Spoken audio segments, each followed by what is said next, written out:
Hey, it's Kyle here. Today I'll be reviewing episode 8 of the Acolyte, the season finale. If you haven't watched this yet, please stop watching, go watch the episode, and then come back and watch my review, because this will include spoilers. And with that warning out of the way, let's get started talking about the season finale of the Acolyte. And I guess a good place to get started is actually the title of the episode. On Disney Plus, it's actually just listed as episode 8. Some of the RA written reviews I've seen have been referring to it, some as just episode 8, some just referring to it as the Acolyte as the name of the episode. So I don't know if there's an official name for it. So for simplicity purposes, I'm just going to call it episode 8, because I think it'd be a little cumbersome in this review to say the Acolyte, the Acolyte. So for the rest of this review, I'll be talking about episode 8, the season finale. Also, before I go any further, I want to mention if you hear any noises in the background, like loud banging sounds or something like that, there's a storm running through Georgia at the moment where I live. So that's just thunder you're hearing in the background. Somewhat appropriate, I guess, is maybe adding some dark side energy to this review that definitely features in the episode a lot of dark side themes. So just wanted to let you know, if you hear anything in the background, that's probably just a thunderstorm rolling through. All right, so I think a good thing first to talk about that I'm kind of mixed on is the episode ending clearly setting up a season 2, and I like, and I'm also kind of so-so on that. The like part is I really have loved this series a lot. I would love to see a season 2, see more episodes, so that has me excited. The so-so part, there were elements of this story that I was hoping would get wrapped up in this season. And so I'm a little disappointed that some of those answers were put off into a potential season 2.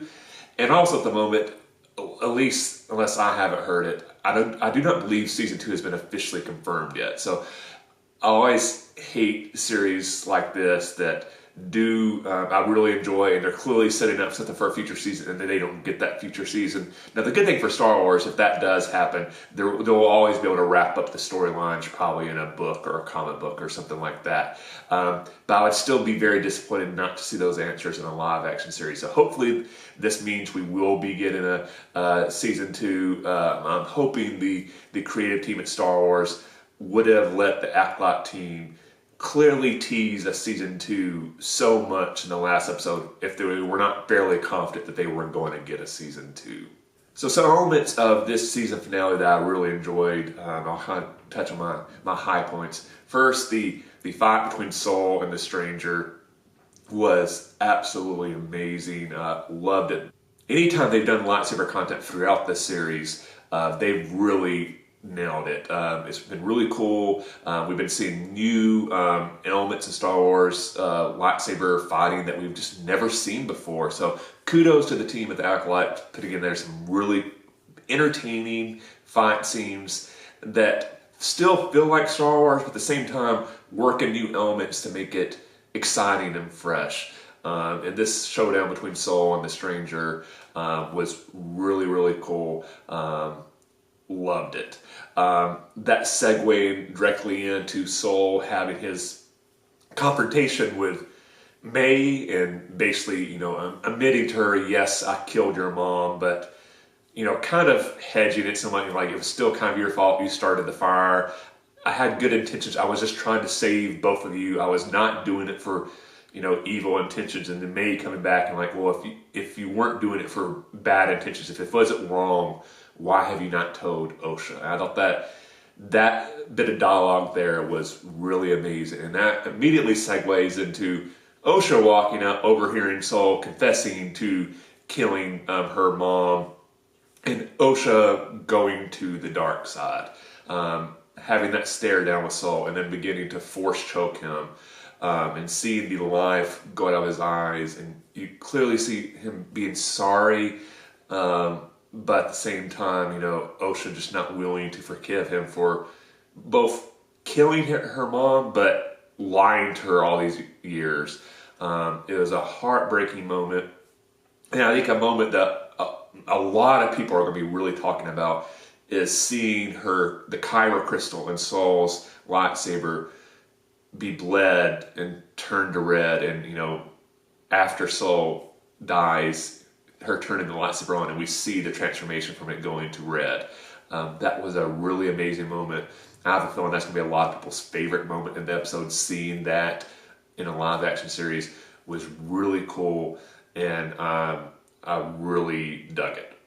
All right, probably the other scene I want to talk about that I really loved a lot was the scene of Ernestra on Coruscant dealing first with the senator who wants to see oversight of the Jedi, but then specifically the kind of scene at the end where she's at a big table clearly with a lot of senators. I believe that's supposed to be the chancellor at the head of the table, and her outline what has happened. The senator that she has the showdown with, honestly making very reasonable points. The Jedi are too powerful to kind of operate as their own entity. They do need some oversight. They just can't do whatever they want to. And, basically Vernista lying directly to his face and saying like, oh, we think this is just one rogue Jedi. This is nothing to look into any farther. This is not a reason for us to be overseen by some outside group and be told what we can and can't do. Then segueing into that last scene at that conference table where Vernestra basically lays out her version of the events that she knows is not true, but trying to keep the Jedi from having this oversight. So placing all the blame on Saul and, basically weaving this story that these 4 Jedi had did something awful on this planet so many years ago, and then Saul was worried the secret would come out, and he began killing the other Jedi. And they basically says he commits suicide to deal with the guilt that he has experienced because of his actions. And this is all the result of one Jedi with good intentions covering something up, and the cover up becomes too important, and it leads to more bad actions. Which the ironic thing is, the entire time she's saying this, we know Vernesta is beginning to do the same thing. I think in some ways she kind of knows this, that as we find out, when she first steps on the planet and we have that snap where both her and the stranger sense each other, and we begin like, oh, they do have this connection. And then we get the reveal that this is Vernestra's Padawan from the past. We don't know how far back, but clearly he went to the dark side. And she is clearly now covering this up. And we wonder, did she completely cover up her Padawan going to the dark side overall? Did other Jedi just think, oh, maybe something happened to this Padawan, they were on a mission and maybe he died or something like that, and she used that as a cover up to hide the fact that her Padawan had went to the dark side? Because it doesn't really seem like anybody's really aware of a Padawan going to the dark side. Because I think if they were, when things began happening and we have somebody with force powers going off and killing Jedi at the beginning of the season, people are like, hey, could this be your Padawan who went to the dark side? So Vernesta is clearly engaged in this cover up. So I think season 1 we have this cover up with Saul and the other Jedi and what happened with the Coven. I think season 2 if we get a season 2, it's going to kind of focus on Vernestra and her Padawan and the cover-up that was belonged to that, and as we learn more about that. Which, if that's the case, I'm excited to learn more, and I'm also excited to see Vernestra be a bigger focal point of season 2, because loved her character in the book series. I'm very intrigued by her character in this series, and I'd love to learn more. A couple other small moments I think is really cool that a lot of people are going to talk about is one, we have the figure on that island when this stranger and Osha are leaving, that he's peeking out from the cave. Clearly, I think implied to be that's supposed to be the Sith Lord that's training the stranger. What we don't know yet, and is this a Sith Lord we know of like Plagueis, or is it some unknown Sith Lord we do not know about in the canon yet? So I'm assuming if we get a season 2, we'll learn a lot more about that. I think some people will be really excited about that. I think some other people will be like, they're excited about that, but maybe we're hoping at the end of the episode we would get a bigger reveal on that. Instead, we just got that one little glance. So a good little tease for season 2. So I think that some people will be excited about that. Some people will be frustrated by that. All right, a couple of things I want to say that I wasn't the craziest about in this episode. One, obviously I would say disappointed that Osha decided to go to the dark side. I think I can understand it from a storytelling point of view. Still disappointed by that. So I'm not going to necessarily put that in that category, but I do want to say, what is exactly what I was hoping for the character.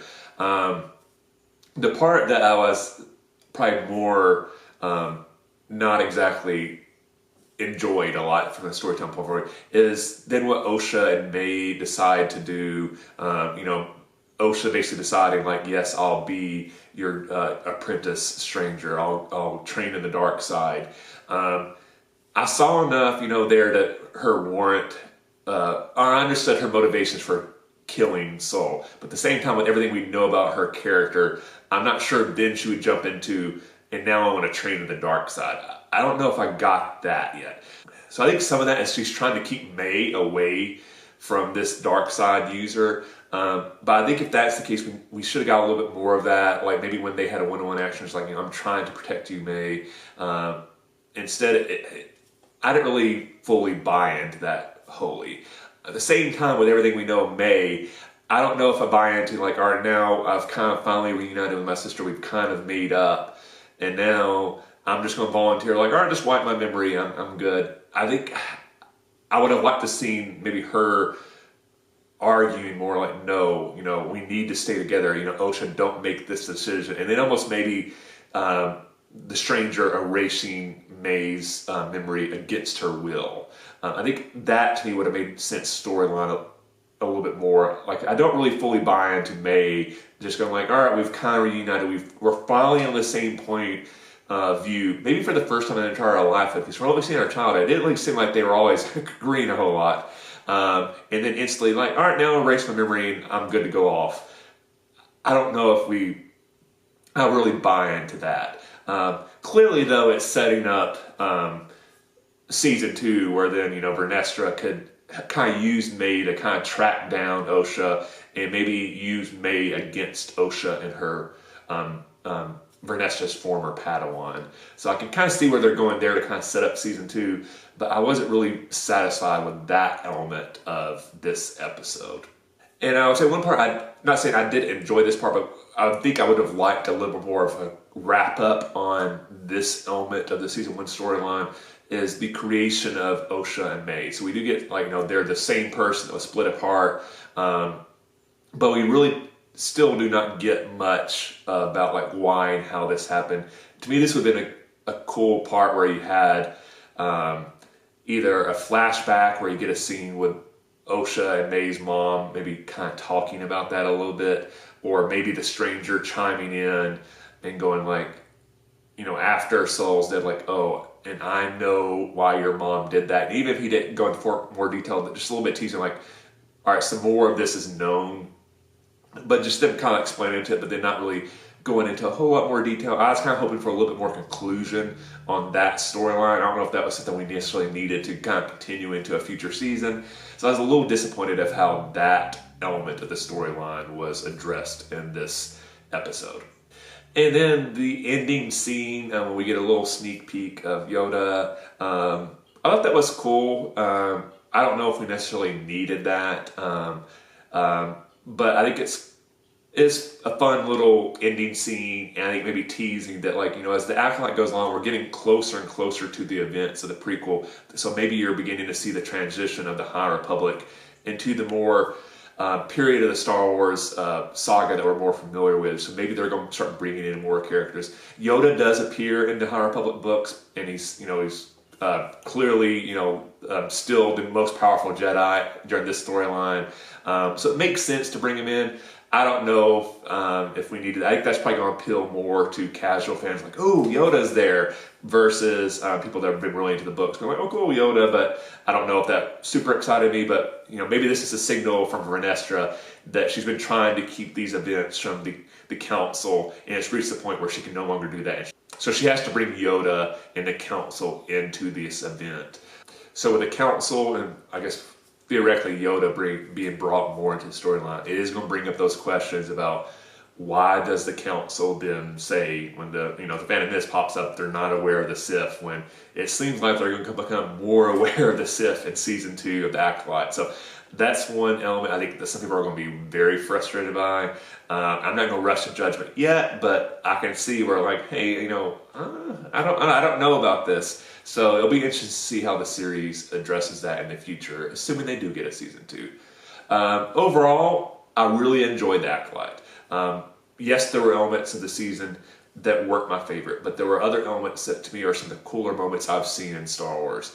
So really enjoyed the series a lot. Is it my favorite live action Star Wars series so far? No. But did I still really love it? Yes. If you had my personal rankings, I think to me Andor and The Mandalorian are kind of top, my kind of co-favorites. I think I would put the Acolyte somewhere in the range of Ahsoka. Like, I really enjoyed Ahsoka a lot. I really enjoyed the Acolyte a lot. There were elements of both series that I wasn't crazy about, and other elements that I loved a lot.